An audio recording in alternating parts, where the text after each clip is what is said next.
तो झारखंड की सभी सियासी पार्टियों से नाराज राज्य के आदिवासी अब नए विकल्प की तलाश में हैं। इनका मानना है कि अब हम वोट बैंक नहीं बनेंगे, क्योंकि राज्य गठन से लेकर अब तक हम सिर्फ ठगने का काम किया गया। और इन्हें सब मुद्दों पर आदिवासी नेताओं से बातचीत की हमारे संवाददाता मोइजुद्दीन ने। आदिवासी बहुल राज्य के आदिवासी आज झारखंड राज्य के गठन हुए 23 से 24 वर्षों के बाद भी खुद को ठगा महसूस करती है।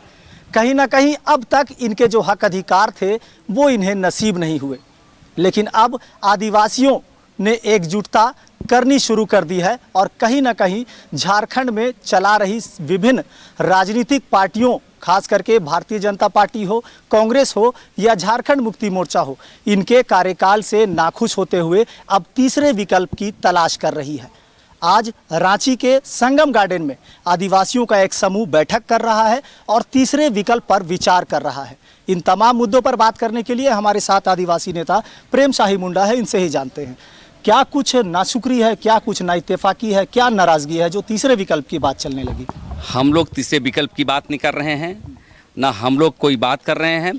हम लोग बात कर रहे हैं कि हिंदुस्तान में आदिवासी समाज कैसे नंबर बनवाए।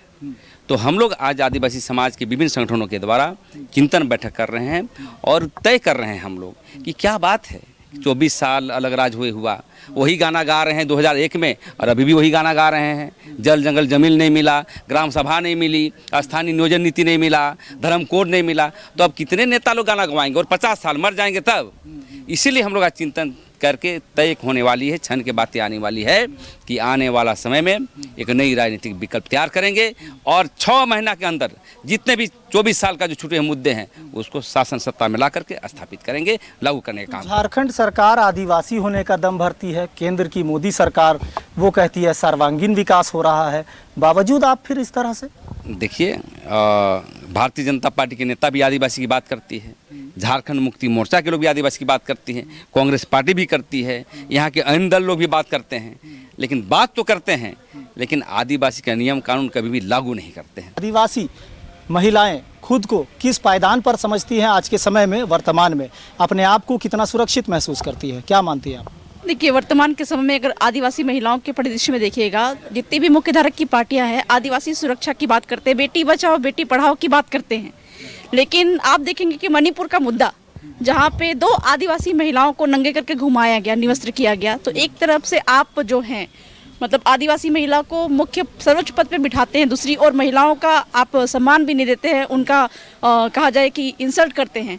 तो कुल मिलाकर ये जो दावे हैं बिल्कुल थोते हैं। दूसरी बात करें कि सुरक्षा की तो बात तो छोड़ ही दीजिए, है ना, लेकिन दूसरी बात है कि राजनीतिक तौर पे अभी कह रहे हैं कि नहीं महिलाओं को भी आरक्षण हम दे रहे राजनीति में, लेकिन अभी आप देखिएगा अगर झारखंड के परिदृश्य में भी कहा जाए तो कितनी आदिवासी महिलाओं को इन्होंने ट्राइबल के रूप में मतलब की सीट इन्होंने दिया सांसद के तौर पे।